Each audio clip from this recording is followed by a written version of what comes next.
오늘은 짧게 간단히 볼까요? 미국 US 장이 모두 3대 이수 마이너스 0에서 끝났다 봐야 되겠죠. 나스닥 0.3% 올랐는데 뭐 여기 보시면 그 유럽 장이 어제 세차게 떨어졌거든요. 그리고 우리나라 장이 어제 아시아 장이 초반엔 좋았다가 후반에 밀리면서 끝났습니다. 우리나라 같은 경우에 플러스 영역에 있다가 마이너스 들어가서 끝났거든요. 선진국 지수는 플러스로 끝났는데 그렇지 않은 영역 같은 경우는 좀 그랬고, 중국이 이제 세차에 밀리다가 조금 이제 진정세를 보이는 것 같긴 합니다. 그런데 오후 들어서 점점점 안 좋아지더니 유럽장이 3개 깨졌고요. 그 다음에 미국장은 그런데 흐름을 보면 이렇게 초반부에 급락을 했다가 후반부에 다 만회하면서 끝났습니다. 흐름 자체는 뭐 중요한 이슈는 이건 것 같아요. CPI가 나왔는데 지난번에 이제 높게 나왔죠. 높게 나왔는데 그날 당일은 그렇게 큰 문제 없이 흘러가는 것 같아가지고 어제 우리나라 장이 괜찮은 것 같았는데, 어제 제가 외부 활동을 하고 있다가 이 데이터를 잠깐 봤었는데 이게 2.5에서 2.75가 이게 거의 7-80% 됐던 것 같아요. 어제 제가 낮에 봤을 때는.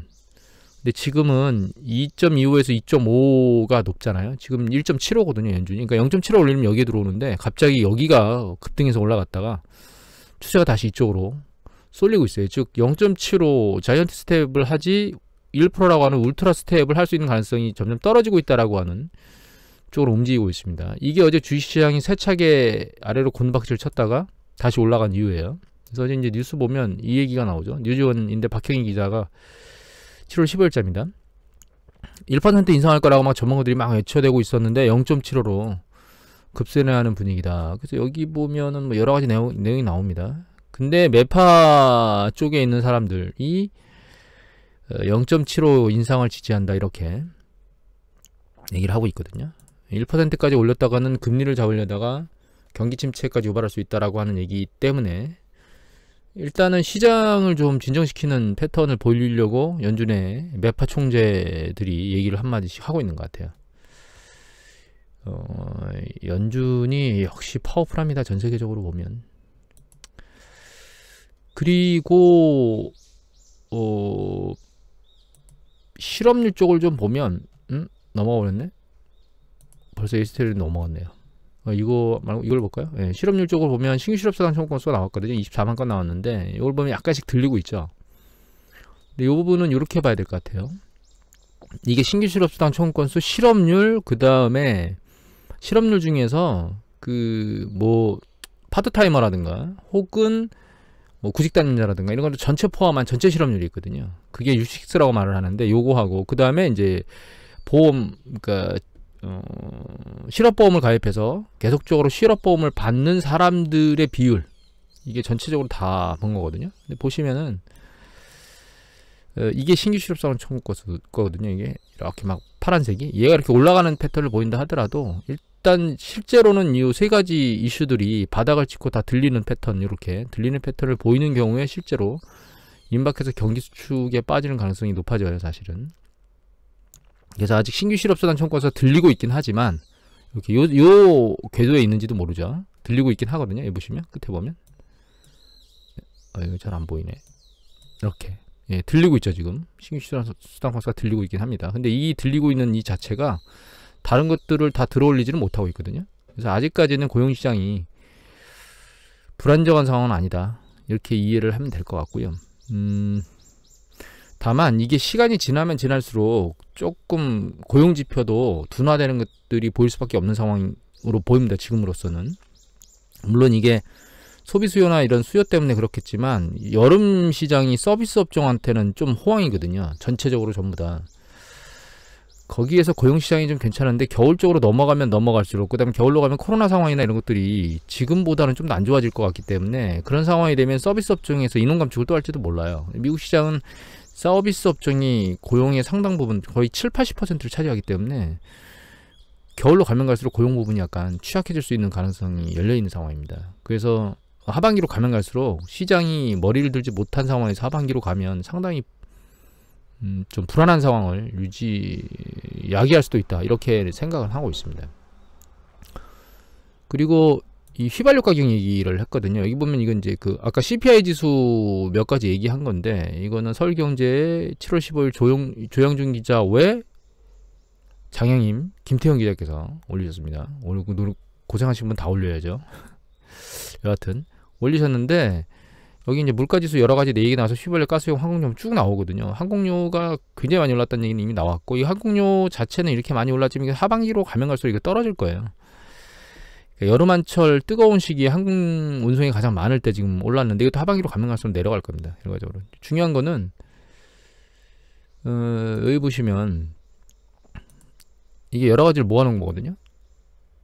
몇 가지 모아놨냐면, 이게 안 지워져. 됐습니다. 글자가 보이네. 글자 지울까요? 여기 보시면 파란색, 요게 음식료입니다. 음식료.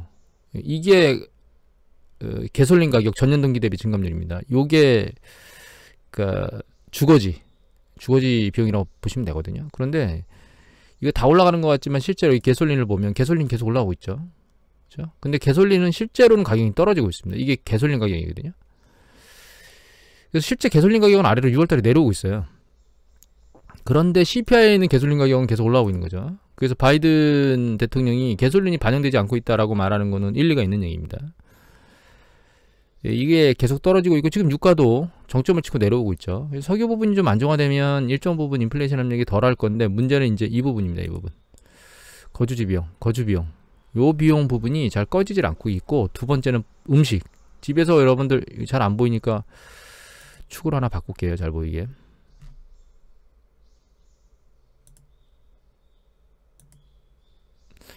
이게 파란 게 요거, 예, 요게 집에서 이제 음식 만들어 먹으려면 우리가 이마트가 막 장 보잖아요. 그거 전년 동기 대비 증감률이거든요. 그게 10%가 넘습니다. 11%, 거의 12% 육박하는 것 같아요. 근데 요 밑에 있는 게 주거 비용이거든요.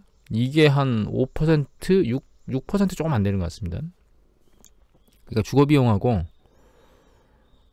집에서 음식 같은 걸 해먹는 비용들이 많이 올라서 이 부분들이 일정 수준 누그러지는 상황인지 보여야 될 것 같고, 다만 이 음식료 부분은 약간 꺾이는 거 아니야? 그리고 최근에 이제 곡물 가격이나 이런 것도 내려갔잖아요. 그래서 이 부분이나 에너지 부분은 시간이 갈수록 떨어질 수도 있겠다라는 생각을 하게 되는데, 이 주거 비용이 만만치 않은 것 같습니다. 집값이 많이 오른 데다가 거기다가 금리 인상 속도가 굉장히 빠르기 때문에 그 금리 인상에 대한 이자 비용을 임차료에 전가하려고 하는 사람들이 많을 거예요. 이게 30%대 아마 될 거려.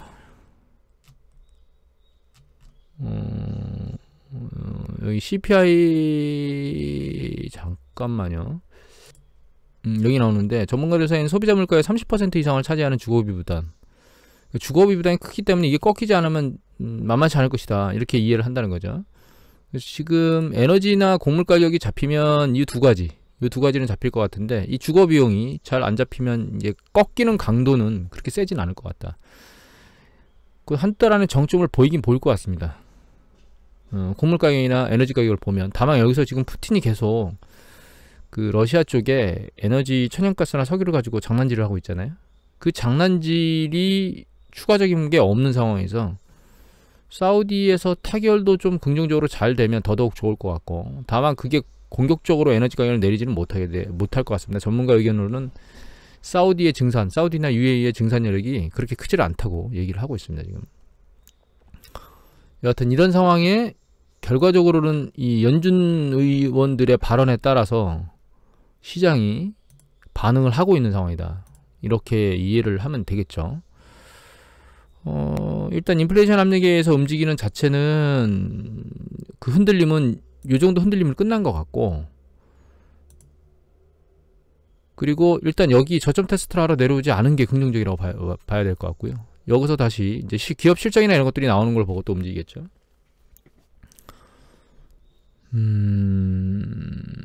시간이 지나면 지날수록 윗방향이 불리합니다. 이 얘기는 다시 드리지만, 시간이 지나면 지날수록 여름 한철에 있을 휴가와 관련된 그런 사람들의 활동, 액티비티가 시간이 지나면 떨어지게 될 거기 때문에, 결과적으로는 여름 7, 8, 9월 이때 주식시장이 일정 부분 힘을 발휘해야 된다고 생각을 하고 있고요. 하반기로 가면 갈수록 인플레이션 압력이 에너지나 곡물 가격이 떨어지면서 인플레이션 압력이 내려가는 것들이 긍정적일 수 있긴 한데, 문제는 금리 상승에 대한 차입비용 증가로 인해서 거기다 이제 미국 같은 경우는 지금 임대료 상승 부분도 지금 같이 걸려 있거든요. 물론 여기 기사에 보면 임대 아파트, 임대주택이나 이런 것들을 대규모로 지어서 공급하고 있기 때문에 좀 안정화될 것이다 이런 얘기를 하는 분들이 있어요. 근데 이제 문제는 그게 여기 보시면 이런 얘기가 나오거든요. 신규주택 건설로 임대주택 공급이 늘어나고 있는데다가 경기 침체 우려까지 더해져 임대료가 정점을 찍고 진정될 것이라는 관측도 나오는데, 예, 여기 보시면 부동산 관리업체 이분께서 미국 전역에 73년 이래 가장 많은 83만 6천 가구 다세대 주택이 건설되고 있다라고 이 얘기를 뒷받침했는데, 문제는 이제 요 얘기가 눈에 걸립니다. 공급 확대가 실제로 임대료 하락까지 이어지는데 1, 2년가량 소요되고, 그러니까 이게 임차료까지 전가되는데 이 정도 소요된다는 거죠. 다만 이거는 임대료가 하락하는 거잖아요. 근데 우리가 이 CPI는 전년 동기 대비 증감률 혹은 전기 대비 증감률을 보고 충격을 받는 거기 때문에 임대료가 상승하지 않는 것만으로도 영향을 끼칠 수 있어요. 그러니까 이거는 사실 그렇게 중요한 의미는 아닙니다. 하락까지 안 간다 하더라도 상승 강도가 떨어지거나 혹은 상승하지 않고 멈추는 것 자체가 CPI의 충격을 줄인다, 시장에 대한 충격, 이렇게 이해를 하시면 되고요. 그 다음에 여기 보면 이들 주택 대부분이 고소득 세입자 대상이다 라는 점에 한계가 있다, 이렇게 주목을 하고 있습니다. 그래서 너무 긍정적이거나 부정적인 걸 한쪽으로만 볼 필요는 없을 것 같다, 이렇게 정리를 해드리면 될 것 같아요. 시장은 왔다 갔다를 하고 난리를 쳐대고 있고, 우크라이나하고 러시아 전쟁은 끝날 기미를 현재 보이지 않고 있고요. 러시아가 군인들이 부족하니까 전쟁 중에 동원할 수 있는 그 징집령이나 이런 것들을 내리지는 못하고, 월급을 더 줄 테니까 모여라, 이렇게 암암리에 계속 자국민뿐만 아니라 뭐 여기저기서 끌어다 모으려고 애를 써대고 있어서, 결과적으로 푸틴도 이 전쟁에 대해서 뭔가 빨리 끝낼 생각이 현재 없는 것 같아요. 제렌스키는 동부 남부를 수복하겠다고, 최소한 지금 남부 수복을 하겠다고 난리를 치고 있는데, 남부 수복이 되면 또 동부 수복을 하겠다고 난리를 치겠죠. 그리고 이 우크라이나를 중간에 끼워놓고 서방은 우크라이나의 영토하고 국민들을 갈아넣으면서 무기만 제공하고 자금을 제공하면서 지금 러시아하고 맞붙었거든요. 그 고통을 전 세계의 국민들이 인플레이션 압력으로 받고 있는 거죠. 물론 우리나라가 6.25 전쟁을 겪었던 국가고, 6.25 전쟁을 통해서 최종적으로 지은 것 같은 상황을 만들었죠. 그래서 우크라이나를 응원해야 되는 부분도 맞는데, 정치적으로 놓고 보면 서방 국가의 정치의 위기가 지금 현재 더 큰 상황이라고 봐야 됩니다.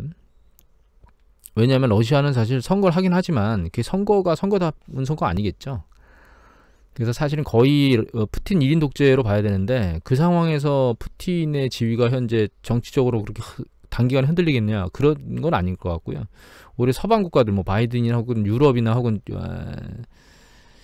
그러니까 유럽 국가 정상이나 혹은 미국의 바이든이나 이런 사람들이 정치적으로 지금 몰리고 있는 상황이고, 그것을 푸틴이 알고 에너지를 가지고 자꾸 작당질을 하고 있기 때문에 하반기로 가면 갈수록 푸틴이 불리해지면 불리해질수록 에너지를 가지고 작당질을 할 가능성이 높아지고 있다고 생각하고 있습니다.